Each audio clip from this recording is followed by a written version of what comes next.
रहा था। टीना उसे मुस्कुराते हुए देख रही थी और तभी टीना के टेबल के ऊपर का इंटरकॉम बजा। आहान चिल्लाना बंद किया और टीना ने रिसीवर अपने कान के पास लगाते ही मैरा बोल पड़ी, बॉस, आपकी मीटिंग मिथल्स के साथ 5 मिनट में है। टीना अब गंभीर आवाज में बोली, उन्हें मीटिंग रूम में बिठावो और अच्छी खातिरदारी करो, मैं आधे घंटे में पहुंच जाऊंगी। मेरा ने कॉल काट के मीटिंग रूम की तरफ चली गई और टीना ने रिसीवर रखने के बाद फिर से आहान की तरफ गंभीर भाव से देखने लगी और धीमी आवाज में पूछी, तो तुम कुछ कह रहे थे? और कुछ कहना है? आहान टीना की बात सुन गुस्से में अपनी मुट्ठियां बींचते हुए कहा, अगर जॉब की वैकेंसी नहीं थी तो कल ही बता देते, मुझे इतनी दूर बुलवाना नहीं चाहिए था। न जाने कहां कहां से लोग आ जाते हैं और हमारे सिर पर बैठ जाते हैं। जब आहान अपना गुस्सा उतार रहा था तो टीना उसे ही एकटक देखे जा रही थी और हल्के से मुस्कुरा रही थी। आहान आगे बोलते हुए कहा, पैसों के दम पर दूसरे देशों में मिलने वाली डिग्री से यहां सीईओ बन जाते हैं और हमारे तरह के गरीब लोगों का मजाक बनाते रहते हैं। आप लोग सिर्फ अपना पैसों का ढौंस जमाना चाहते हैं बस। अब तक आहान का सांस फूल गया था और वो भारी भारी सांसें लेने लगा। टीना ने उसकी तरफ पानी का ग्लास बढ़ा दिया। टीना फिर से आहान की तरफ हल्के से मुस्कुराते हुए कहा, हो गया या और कुछ कहना है? बहुत खुन्नस भरी है तुम्हारे अंदर। ये फैसिलिटी सिर्फ मेरे लिए या सारे रिच पीपल पर? खैर, तुमने मुझे बात खत्म करने ही नहीं दिया। तो बात यह है कि फिलहाल फाइनेंशियल डिपार्टमेंट में कोई वैकेंसी नहीं है, लेकिन अभी मेरे पर्सनल असिस्टेंट की जॉब वेकेंट है। अगर तुम्हें कोई प्रॉब्लम ना हो तो आज और अभी से ज्वाइन कर सकते हो। आहान ने अपना गुस्सा कंट्रोल किया और दूसरी तरफ मुंह फेरते हुए कहा, मुझे वो काम नहीं आता और उस जॉब में कोई एक्सपीरियंस भी नहीं। टीना ने अपने चेयर के पीछे सिर टिकाया और आराम से कहा, एक्सपीरियंस तो फाइनेंस डिपार्टमेंट के जॉब में भी नहीं है ना मल्होत्रा साहब। ऊपर से इतनी एटीट्यूड, कोई कंपनी में इंटर्नशिप भी नहीं किया। आहान ने टीना की तरफ देखा और कहा, लेकिन मेरे पास इस चीज की डिग्री तो है ना। जिस इंटर्नशिप की बात आप कर रहे हो, कौन सी कंपनी फ्रंट डोर की एंट्री देती है? सब बैक डोर से। और उस जॉब के लिए मुझे सैलरी अच्छी खासी मिलेगी। एक असिस्टेंट के नौकरी में उतना नहीं मिलता। टीना ने उसकी बातें सुनकर सार्केस्टिक वे में कहा, अब मुझे तो पता नहीं था ना कि मल्होत्रा साहब बिना नौकरी के कंपनी से कंपनी भटक रहे हैं, वरना हम तो आपको पाकर धन्य ही हो जाते। अब तक तो ये कंपनी कहां से कहां पहुंच जाता, हमारे ख्याल वहां तक पहुंच ही नहीं पाते। आहान थोड़ा सा मुंह बिचकाते हुए दूसरी तरफ मुंह फेरते हुए कहा, इतना भी मेरा मजाक उड़ाने की जरूरत नहीं है। टीना ने आहान की लड़कियों जैसी हरकत पर मुस्कुराते हुए कहा, तो मल्होत्रा साहब, क्या विचार हैं आपके? आपके चरण स्पर्श से हमारी इस छोटी सी कुटिया को, मेरे मतलब है कि कंपनी को पावन करेंगे। टीना को बहुत अच्छी हिंदी आती थी क्योंकि वह अपने दादू की शायरी सुनते हुए बड़ी हुई थी। वहीं आहान के पल्ले टीना के बहुत सारे शब्द नहीं पड़े थे, तो वह कंफ्यूजन में टीना से पूछा, मैम, ये चरण और स्पर्श कौन है? मुझे उनके साथ काम करना होगा क्या? टीना को अब आहान बहुत ही क्यूट और मासूम लगा। वो अपनी जगह से उठकर आहान के पीछे खड़े होकर जोर जोर से हंसने लगी। हंसते हुए टीना के आंखों के कोनों से थोड़े आंसू आ गए और टीना अपनी आंसुओं को पोंछते हुए आहान के बाजू को पकड़ा और खुद की तरफ घुमा लिया और उसे हक करते हुए कहा, you are so cute man, I like you. अब उससे दूर हुई और आहान की आंखों में देखते हुए उसके हाथों को पकड़ डीएच कर कहा, तो चले क्यूटी पाई, मित्तल जी हमारा इंतजार कर रहे हैं। आहान, जो टीना के हक से थोड़ा शर्मा गया था, अब 2 कदम पीछे ले लिया और अपनी टाई को ठीक करते हुए हां में गर्दन हिलाया और अपनी फाइल को टीना के डेस्क पर रख उसके पीछे चला गया। मीटिंग रूम के अंदर जब गई, मिस्टर मित्तल टीना को देखते ही अपनी जगह से उठ उसे गले लगाने के लिए अपनी दोनों बाहें फैलाते हुए टीना की तरफ बढ़ने लगा, तो टीना अपनी दोनों हाथों को उनके सामने जोड़कर नमस्ते करते हुए बोली, शिव अंकल कैसे हो आप? नलिनी आंटी को साथ नहीं लाए? टीना के ऐसे करते ही शिव अपने फैले हुए हाथों को नीचे कर लिया और गुस्से में दांत बीच कर रह गया। कहते ही वो अपने दोनों हाथों को जेब में डालकर अपने पीछे खड़े मैरा को देख झूठा गुस्सा करते हुए बोली, तुमने अंकल को कुछ खिलाया पिलाया है या नहीं? और इतनी देर से मुझे अंकल के आने का खबर भी नहीं दिया। खुद को कंपनी की सीईओ मानने लगी हो क्या? मैरा ने अपना सिर टीना के सामने हल्के से झुका लिया और कहा, सॉरी मैम, मैंने जब आपको कॉल किया तो आपका नंबर बिजी बांटा रहा था और उसके बाद मेरे दिमाग से वो बात निकल गया। यह सब देख आहान को गुस्सा आ रहा था क्योंकि उसके सामने ही टीना के पास मैरा का कॉल आया था और टीना ने साफ शब्दों में उनकी अच्छी खातिरदारी करो कहा था। अब टीना शिव मित्तल के सामने मुकर रही थी और सारा इल्जाम मैरा के मत्थे मड़ रही थी। टीना ने आहान की तरफ देखा तो उसे लगा कि आहान के आंखों में खून उतर आया, इसलिए वह मैरा को देख बोली, शिव अंकल का फाइल और उनके लिए कुछ स्नैक्स और कोल्ड ड्रिंक भिजवा देना और आहान को भी ले जाओ। क्यों आया है शिव मित्तल? टीना को क्या प्रॉब्लम थी शिव से? जानने के लिए सुनते रहिए। आहान और मेरा अब टीना और शिव को छोड़ बाहर निकाल गए। टीना ने टेबल की दूसरी तरफ आकर एक कुर्सी खिसकाकर बैठ गई और शिव से मीठी सी आवाज में इतराते हुए बोली, अंकल, आप अपने प्रोजेक्ट के बारे में पूछने के लिए इतनी खड़ी धूप में यहां तक आए? आपको पता है ना आंटी, आपकी सेहत को लेकर कितनी फिक्रमंद रहती है। तो आप मुझे प्रॉमिस कीजिए कि आप ऐसे ही बिना सोचे समझे कुछ भी नहीं करेंगे, वरना मैं गुस्सा होकर बात नहीं करूंगी। टीना ने आखिरी शब्द अपनी मुंह फुलाते हुए कहा था। जब शिव ने टीना की ऐसी बातें सुना तो वो एकदम से टीना के हाथ पकड़ लिए और अपनी कुर्सी पर बैठे हुए ही हल्का अपनी पैरों से धक्का मारते हुए टीना के कुर्सी तक ले गया और अपना मुंह उसके कान के पास ले जाते हुए धीरे से कहा, don't worry, I promise you little girl. Tina ये सुनते ही गुस्सा अपने अंदर छुपाते हुए अपने हल्के हाथों से शिव को धक्का दिया और अपनी हाथों को उसके हाथों से पीछे खींचते हुए अपनी नजरें झुकाते हुए शर्माने का नाटक करते हुए कहा, तो चलिए जल्दी से आपके आने का काम निपटा देते हैं। सामने पड़ी फाइल्स को खोलते हुए कुछ बात करने लगे। दूसरी तरफ अहान मायरा के पीछे पीछे मीटिंग रूम से जब बाहर निकला और एकदम मायरा पे गुस्से से फट पड़ा। आपने अपनी बचाव में कुछ कहा क्यों नहीं? आपने देखा नहीं किस तरह से उसने आप पर पूरा इल्जाम लगाया? और एक बात, मैं आपके पीछे ही खड़ा था, एक इशारा करते तो आज हम दोनों उसका पोल मिस्टर मित्तल के आगे खोल देते और आपको उनसे माफी भी मांगनी नहीं पड़ती। अरे मैंने इन्हीं अपनी कानों से सुना था कि उसने आपसे मिस्टर मित्तल को बिठाकर खातिरदारी करने के लिए कहा। वो ऐसे कैसे मुकर सकती है? अभी अंदर चलते। अहान ये सारी बातें टीना के बारे में गुस्सा होते हुए बिना रिस्पेक्ट के बोल रहा था। अहान ने इतना कहा ही था, एकदम से मायरा की चिल्लाने की आवाज आई, इनफ, चुप रहो, थोड़ा सांस लो। अरे कब से चुप रहने के लिए कह रही हूं, तुम हो कि चुप होने का नाम ही नहीं ले रहे हो। बुलेट ट्रेन से भी आगे निकल गए हो बातों में। अब मेरी बात ध्यान से सुनो। अब तक मायरा और अहान दोनों ही उस फ्लोर पर बने कैंटीन की तरफ आ गए थे। मायरा ने अहान को अपने सामने वाले कुर्सी पर बैठने का इशारा करते हुए बहुत धीमी आवाज में बोली, अब मेरी बात ध्यान से सुनो। बॉस ने मुझे और खुद को बचाने के लिए वो सब कहा। अहान ने कंफ्यूजन में मायरा की तरफ देखते हुए और उसकी तरह ही धीमी आवाज में मगर सार्कास्टिक वे में कहा, इस फ्लोर पर हम दोनों के अलावा वह कैंटीन वर्कर्स ही हैं, तो ऐसे धीमी आवाज में बात क्यों? अब अपनी नॉर्मल टोन में कहा, उन लोगों को कुछ समझ नहीं आएगा। अब बताइए आपको और खुद को किससे और क्यों बचा रही है? मायरा ने जोर से उसका टाई पकड़ लिया और नीचे की तरफ खींच और खुद भी झुक अपनी इरिटेटेड मगर धीमी आवाज में बोली, क्या कर रहे हो? यहां किसी पर भी भरोसा नहीं कर सकते हैं, इसलिए धीरे से बोलो। आगे फिर से मायरा बोली, अब सुनो मेरी बात ध्यान से। शिव मित्तल ग्रुप के सीईओ हैं, 40 साल के हैं, मगर अब तक बच्चे नहीं हुए। बड़ा बेशर्म टर्की लड़कीबाज इंसान है। उसके आंखों से अब तक कोई भी लड़की बच नहीं पाई। जिसे देखता है वो तुरंत उसी रात बिस्तर पर चाहिए उसे। इसी वजह से बॉस खुद को और मुझे उससे बचाते हैं और वह लोग फैमिली फ्रेंड्स हैं। ये सुन अहान कुछ समझते हुए थपाक से बोल पड़ा, तो साले को अभी के अभी बाहर करते हैं। मायरा फिर से अहान पर गुस्सा करते हुए कहा, मुंह बंद रखो अपना। शायद जो मैंने अभी कहा वह तुमने ध्यान से सुना नहीं। वह दोनों फैमिली फ्रेंड्स हैं। इसी बात का फायदा उठाते हुए शिव ने बॉस के पापा जब थ्रोन ग्रुप के सीईओ थे तब उनके विश्वास का फायदा उठाते हुए उनके बहुत सारे प्रोजेक्ट्स को अपना और अपने परिवार का नाम दिया। ये बात जब बॉस के मम्मी पापा को पता चला तो उन्हें सामने से पूछने के लिए उनके कंपनी चले गए, लेकिन वे लोग इस बात को घुमा दिया और इसी गुस्से में जब बॉस के मम्मी पापा उनके कंपनी से निकल गए, लेकिन घर पहुंचने से पहले ही उनकी बुरी तरह से एक्सीडेंट हो गया। बॉस के दादाजी मिस्टर रायचंद को शक था कि शिव ने ही यह सब किया होगा।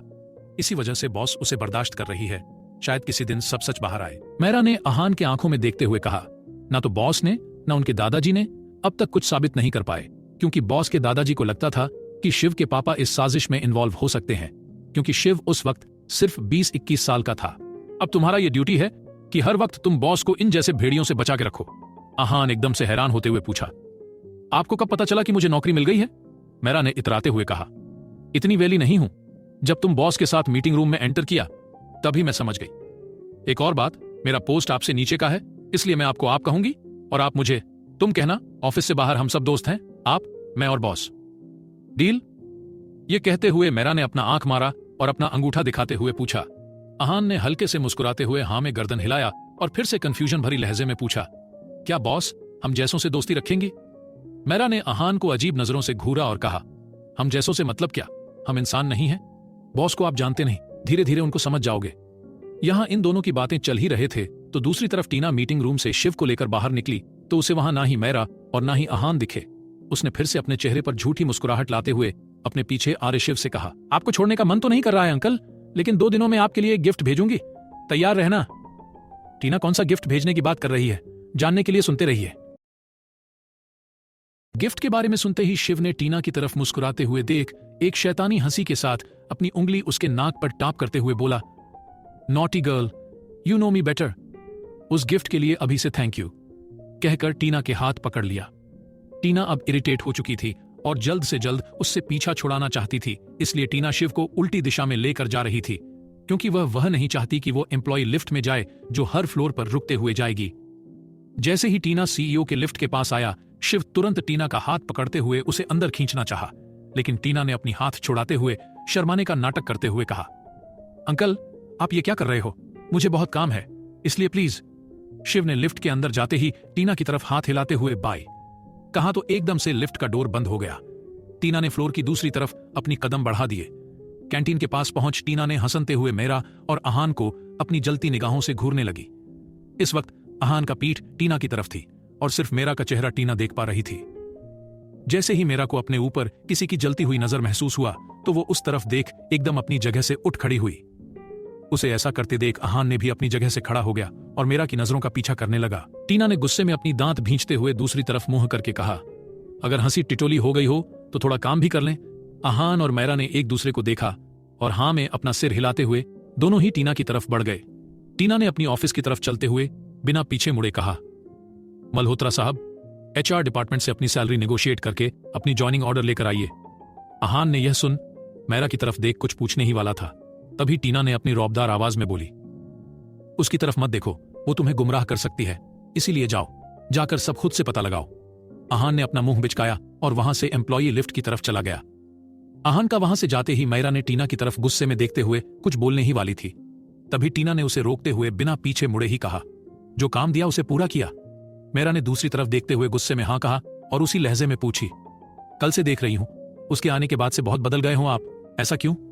टीना ने बिना भाव के ही कहा, थोड़ा सब्र करो, सब पता चल जाएगा, सब कुछ एक ही दिन में जान लोगी तो कल से क्या कंचे खेलोगी। यह सुन मेरा ने टीना की तरफ अपनी उंगली पॉइंट करते हुए बोली, कल की तरह मेट्रो पकड़कर नहीं आ सकती, अपनी जलन को थोड़ा साइड में रखो। हाँ, हैंडसम तो बहुत है लेकिन मेरे टाइप का नहीं है। इस बात पर टीना ने मेरा को ऐसे घूरा जैसे अभी वो उसे कच्चा चबा जाएगी। टीना ने फिर से दूसरी तरफ देखते हुए बिना भाव के कहा, सुहेल से कहकर बड़ी वाली गाड़ी मंगवावो, मगर ड्राइवर के साथ। कह टीना वहां से अपनी कैबिन की तरफ चली गई। कैबिन के अंदर पहुंच अपनी चेयर पर बैठ अपने सामने रखी फाइल को घूरते हुए शैतान मुस्कान के साथ अपने मन में सोचने लगी, बहुत जल्द तुम मेरे कदमों के नीचे कुचल दी जाओगी, तैयार रहना, मुझसे तुमने जो छीना है वो खुद मेरे पास आएगा, खुद से चलते हुए। आहान अपना ज्वाइनिंग लेटर एचआर डिपार्टमेंट से लेकर टीना के कैबिन के डोर पर नॉक किया और जब अंदर से कम इन की आवाज सुना तो वो अंदर चला गया। आहान की तरफ बिना देखे टीना बोली, मेरे कैबिन के बाहर मायरा के ठीक सामने वाली क्यूबिकल मल्होत्रा साहब आपके लिए, लेकिन मैं अपने ऑफिस में रूमर्स पर नहीं सिर्फ काम पर ध्यान देने वालों को ही प्रेफर करती हूं, तो ध्यान रहे बातें कम, काम ज्यादा। आगे फिर से बोली, अब जाइए मल्होत्रा साहब, आपके टेबल पर जो फाइल्स है उन्हें घर जाने से पहले कंप्लीट कीजिए। आहान ने जब फिर से टीना के मुंह से अपने लिए मल्होत्रा साहब सुना, थोड़ा सा झेप गया और झिझकते हुए दबी आवाज में बोला, मैम आप मुझे बार बार मल्होत्रा साहब ना बुलाए, अच्छा नहीं लगता।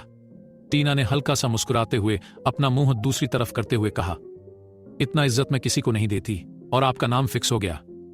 अब आहान आगे कुछ बोलना जरूरी नहीं समझा और हल्के से गर्दन झुकाते हुए कैबिन से बाहर निकल गया। कैबिन के अंदर का माहौल थोड़ा गर्म था, इसलिए आहान जब बाहर गया थोड़ा सा हवा अपने मुंह से बाहर निकालते हुए अपने हाथ को चेहरे पर पंखे की तरह हिलाया और अपने टेबल के पास जा पहुंचा। अपने टेबल पर फाइल्स के पहाड़ को देख उसके मुंह से एकदम से बहुत से गालियां निकलने वाली थी, लेकिन तुरंत उसने अपने मुंह पर दोनों हाथों को रखा और इधर उधर देखने लगा। आहान की ये सारी हरकतें टीना अपने कैबिन के अंदर से अच्छे से देख खुद को मुस्कुराने से नहीं रोक पाई।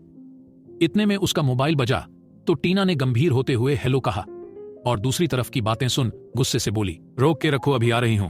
दरअसल कॉल मैरा का था और वह किसी होटल के आगे खड़ी किसी पर नजर रखे हुई थी।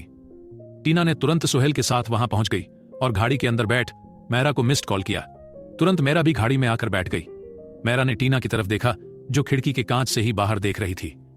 टीना ने खड़क लहजे में पूछा, खबर पक्की है ना? मैरा ने हां में जवाब दिया। ऐसे मौकों पर मैरा का दिल धक करके रह जाता है, क्योंकि टीना का ऐसा रूप देखकर ही उसके पसीने छूट जाते हैं। टीना ने बिना भाव के सुहेल से कहा, उठा लो साले को और अपने गोडाउन में बंद कर देना। किसे उठाने की बात कर रही है टीना? क्या वो शिव मित्तल है या कोई और? जानने के लिए सुनते रहिए।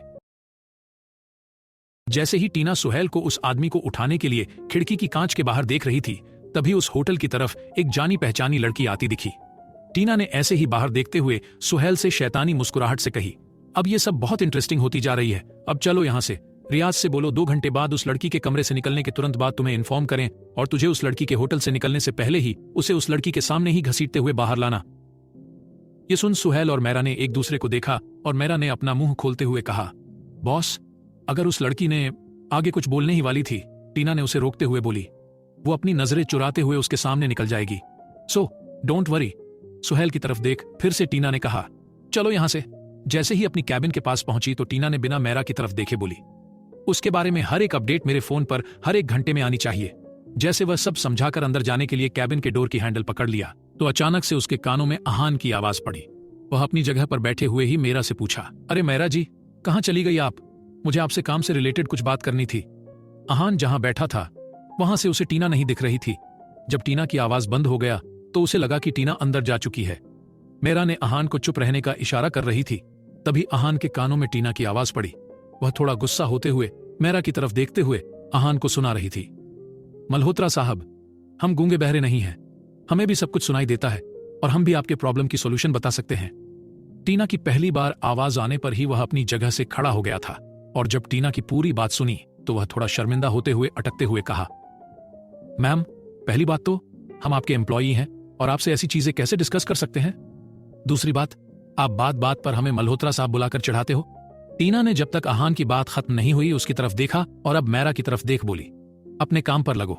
ये सुन मैरा ने अपने मन में सोचा, चलो जान छूटी, और वहां से बिना मुड़े तेज कदमों से चली गई। टीना ने बिना आहान की तरफ देखे अंदर चली गई और आहान अपनी जगह पर बैठते हुए अपने सीने पर हाथ रखा और धीरे से सांस छोड़ा। शाम का वक्त था और टीना के मोबाइल पर एक मैसेज आया तो वह अपनी जगह से उठते हुए फाइल्स को समेटा और कैबिन से जब निकली तो वह आहान को अपनी कुर्सी पर पीछे से टिकाए पैरों को सामने की तरफ फैलाकर हाथों को सीने पर बांध सोते हुए देख उसके मुंह से अचानक से एक मुस्कुराहट छूटी। फिर से खुद को संभाल कर उसकी तरफ बढ़ गई और उसके चेयर के व्हील पर लात मार दी तो आहान का चेयर थोड़ा घूम गया और आहान इससे चौंक कर उठा और भूकंप चिल्लाते हुए अपने सामने की टेबल को खसकर पकड़ लिया। लेकिन सामने टीना को खड़ा देख हड़बड़ी में अपनी चेयर से उठते हुए अटकते हुए बोला, सॉरी माम, मेरी अचानक से आंख लग गई, दोबारा ऐसा नहीं होगा, आई प्रॉमिस। कहते हुए अपने गले के पास 2 उंगलियों से पिंच कर लिया। टीना ने बिना भाव के दूसरी तरफ मुंह करके बोली, चलो मेरे साथ। वहां से चल पड़ी। आहान टीना की यह बात सुन उसके पीछे पीछे चलते हुए समझाने लगा, माम, आई एम सॉरी, पता नहीं कैसे आंख लग गया, मुझे आप जॉब से मत निकालो। जॉब का पहला दिन है और ऐसे अचानक से आप मुझे निकालेंगे तो एम्प्लॉइज में आपका इंप्रेशन क्या रहेगा। अब तक वे दोनों ही लिफ्ट के पास आ गए थे। टीना ने अंदर घसते हुए बिना भाव के कहा, मुझे किसी को इंप्रेस करने की कोई जरूरत नहीं। हाँ, जब यह सुना तो झटके से लिफ्ट के अंदर घुसते हुए कहा, मुझे पता है माम, क्योंकि आपका ऑफिस है, कौन रहेगा और कौन नहीं आप बेहतर समझते होंगे। हान बहुत बकवास कर रहा था। टीना ने उसे चुप कराते हुए कहा, हो गई तुम्हारी बकवास, चलो अब थोड़ा काम करते हैं। लिफ्ट का डोर ओपन हुआ तो आहान ने देखा वो लोग पार्किंग लॉट में थे। आहान मन में सोचा, मतलब ये औरत मुझे रिजाइन करवाने के लिए नहीं ले जा रही थी, खामखा इतनी एनर्जी वेस्ट करा दी। अब तक आहान लिफ्ट से बाहर नहीं निकला था। टीना लिफ्ट से बाहर निकल कुछ दूर पर खड़ी पीछे पलट आहान को देख बोली, अगर जल्दी से नहीं चले तो वही होगा जो मल्होत्रा साहब सोच रहे हैं। कार चलानी आती है? आहान ने झटके में अपना सिर नमे हिला दिया और टीना के पास आ खड़ा हुआ और मन में बुदबुदाया, इसे तो मन की बात भी सुनाई देता है। वहां एक गाड़ी रुकी थी और टीना अंदर बैठकर आहान को कार में बैठने का इशारा किया और कार आधे घंटे में हवा से बातें करते हुए एक सुनसान गोदाम के पास आ रुकी। कार से उतर टीना अपने पॉकेट्स में हाथ डाले अंदर जा रही थी तो वहीं आहान डरता हुआ इधर उधर देखते हुए टीना के पीछे आ रहा था। कुछ दूर चलने के बाद उनके सामने डोर दिखा तो टीना ने बिना देरी किए लात मारकर झटके से दरवाजा खोल दिया। आगे देख आहान भौचक्का रह गया। अंदर हल्की रोशनी में एक आदमी को बिना कपड़ों के नंगा लटकाकर आइस पर खड़ा करके मार रहे थे। आहान झटके से अपनी आंखें बंद किया। टीना ने उसके पास जाते ही जोर जोर से घोड़े बरसाने लगी। आहान अपनी बंद आंखों से उस आदमी की चीखें सुन रहा था और मन ही मन सोचा, तो इस सुंदर चेहरे के पीछे छिपा है इसका असली चेहरा। कौन है ये आदमी? अब क्या करेगा आहान? जॉब छोड़ देगा या टीना के खिलाफ कंप्लेंट करेगा? जानने के लिए सुनते रहिए। जब उस आदमी के चीखने चिल्लाने की आवाज सुन आहान ने अपनी आंखें बंद कर लीं। अचानक से उस आदमी ने खराने की आवाज में ही बोला, मैंने सिर्फ अलग अलग जमीनों को हडप लिया था, तो मेरे कपड़े उतार कर मेरे जांघों के बीच क्यों मार रहे हो? अब उसने ज्यादा जोर से चिल्लाने लगा। टीना ने यह सुन उस आदमी का मजाक उड़ाने के टोन में अपने ही आदमी की तरफ देखते हुए बोली, राकेश, इस कमल को कुछ ज्यादा जोर से नहीं लगी, ज्यादा ही बातें छूट रहे हैं इसके मुंह से। चलो अब सब लोग पीछे हट जाओ, आखिरी शॉट मेरी होगी। लास्ट वाला लाइन टीना ने हंसते हुआ कहा था, जिसे सुन आहान को छोड़ वहां खड़े सब लोग जोर जोर से हंसने लगे। इतने में टीना ने अपना पैर उठाया और जोर से दे मारी। कमल एक भयानक छींक निकाला और धम से जमीन पर गिर गया और दूसरे ही पल अपना दम तोड़ दी। टीना ने वहां काम करने वाले लड़कों को बॉडी क्लियर करने का इशारा किया और बाहर निकल गई। उसके पीछे ही आहान भी बाहर निकला, लेकिन टीना से तेज कदम लेते हुए गोदाम के दूसरी तरफ गया और एक के बाद एक उल्टियां शुरू कर दी। ये देख टीना ने हल्का सा मुस्कुराया और अपनी कार के पीछे वाली सीट पर बैठ गई। आहान को देखने लगी तो उसने बहाना बनाते हुए कहा, मैम, मेरा घर तो पास में ही है, मैं खुद से चला जाऊंगा। टीना ने कुछ समझते हुए अपना चेहरा दूसरी तरफ करते हुए ड्राइवर को चलने के लिए कहा। रास्ते में अपना फोन चेक किया तो उसमें मेरा के बहुत सारे मैसेजेस और कुछ वीडियोस थे। टीना ने तुरंत मेरा को कॉल किया और क्लब में आने के लिए कहा। दरअसल यह नाइट क्लब टीना का ही था, बस इस बारे में किसी को भी पता नहीं था सिवाय मैनेजर के। दोनों ने कुछ इंपॉर्टेंट डिस्कशंस करे क्योंकि वह एक प्राइवेट रूम था। खूब खाया पिया और ड्राइवर के साथ अपने अपने घर चले गए। दूसरी तरफ आहान पता नहीं उन सुनसान सड़कों पर कितनी देर भटकता रहा और इसी बीच बहुत बार मेघा को कॉल किया था कि वह अपनी मुश्किल शेयर कर सके, लेकिन किसी ने भी जवाब नहीं दिया। थक हार कर घर पहुंचा। विहान उसका इंतजार कर रहा था। उल्टियां होने की वजह से आहान का चेहरा मुरझाया लग रहा था, तो विहान ने उसके जॉब के बारे में पूछा तो आहान ने फीकी मुस्कुराहट के साथ हां में सिर हिला दिया। यह सुन विहान एक्साइट होते हुए आहान के गले लग गया और उससे बिना कोई और सवाल किए उसके लिए खाना परोस दिया। आहान ने थके होने के कारण कुछ नहीं खाया और वहां से उठकर अंदर चला गया। 10 मिनट बाद वह नहा कर आया और तुरंत नींद के आगोश में चला गया। बीच रात आहान को ऐसा लगा कि कोई उसके कान के पास उसे बचाने की गुहार लगा रहा हो। वह अपने कान पर अपने हाथ रख जोर से चिल्लाते हुए उठ बैठ गया और कुछ बद्धा बद्धा रहा था, जिसकी वजह से उसके होंठ हिल रहे थे। आहान की जोर की चीख ने बेशक दूसरे कमरे में सो रहे उसके पापा को तो नहीं जगा पाए, क्योंकि वह नींद की गोलियां लेते थे, लेकिन पास में सो रहे विहान को जरूर उठने पर मजबूर कर दिया। आहान पसीने में तरबतर हो चुका था और विहान ने अपने दोनों हाथों को उसके दोनों गालों पर रख परेशान होते हुए पूछा, आहान, मेरी तरफ देखो और बताओ क्या हुआ? जॉब में कोई टेंशन या कोई और बात है? कहने को तो आहान और विहान दोनों का एज गैप 2 साल का है, लेकिन दोनों भाइयों से ज्यादा दोस्त थे। घर की टेंशन हो या पैसों की जुगाड़ या दोस्तों से लड़ाई, दोनों आपस में बात करके सुलझा लेते थे। दोनों के बीच कोई भी सीक्रेट नहीं थी, चाहे वो गर्लफ्रेंड बनाने के बारे में हो या कॉलेज से बंक मारकर मूवी देखने के बारे में हो। आहान अब तक हल्का सा कांप रहा था। उसने झटके से विहान के हाथ पकड़ लिए और आज दिन भर में क्या हुआ और टीना के बारे में सब कुछ कह दिया। अब वह एकदम चुप हो गया था। विहान कुछ बोलने के लिए अपना मुंह खोलता, उससे पहले ही आहान बोल पड़ा, कल सुबह ही मैं पुलिस स्टेशन में टीना के खिलाफ कंप्लेंट लिख दूंगा और उस पर मर्डर के चार्जेस भी लगवा दूंगा। विहान एकदम से भड़क उठा और आहान के ऊपर चिल्लाते हुए अपनी जगह से उठकर बोला, तुम्हारा दिमाग खराब हो गया है क्या आहान? कुछ भी बोले जा रहे हो। पहली बात, तेरे पास उस टीना के खिलाफ कोई सबूत नहीं है। दूसरी बात, तू उसी के कंपनी में काम करता है। अरे बाबा, नौकरी चली जाएगी तुम्हारी, तो सब्र कर, तू नहीं तो कोई और उसके बारे में कंप्लेंट करेगा। और तू ही तो कहता है जिसने बुरा किया है उसे हमेशा भगवान सबक सिखाता है। आहान विहान की ये सब बातें सुनकर भी कन्विंस नहीं हो रहा था और विहान को समझते हुए कहा, ऐसा भी तो हो सकता है, शायद भगवान मुझसे ही यह काम करवाना चाहते हो। आहान का यह बात सुन विहान आग बबूला हो गया और गुस्से में उसके पास बैठ अब उसके पापा की तबीयत का दुहाई देने लगा और अपनी दिमाग को ठंडा करते हुए बोला, आहान सोचो, अगर तुमने जाकर कंप्लेंट किया, वह बड़े लोग हैं, 2 घंटे क्या 2 मिनट में बाहर निकलेंगे, उसके बाद क्या होगा कुछ सोचा है? अब अपना सिर नीचे झुकाकर कुछ सोच रहा था, तभी विहान इस बात का फायदा उठाते हुए फिर से धीमी आवाज में कहा, तेरा जॉब तो गया समझो, पापा के ऑपरेशन का खर्चा, मेघा से तेरी शादी का सपना, उसके लिए ज्वेलरी, ये सब कैसे होगा? और तेरी इस कांड के बाद किसी ने तुझे जॉब देने से मना कर दिया तो? तेरा भाई होने की वजह से मेरी भी जॉब चली गई तो कहीं पे भी जी नहीं पाएंगे। इसलिए सब कुछ वाहे गुरुजी नाल छड़ो, टाइम पर ऑफिस जा और ठीक से अपना काम कर। अब सो जा और मुझे भी सोने दे, ऑफिस जाना है मुझे। क्या विहान की बात मान आहान टीना के खिलाफ नहीं करेगा कंप्लेंट? जानने के लिए सुनते रहिए।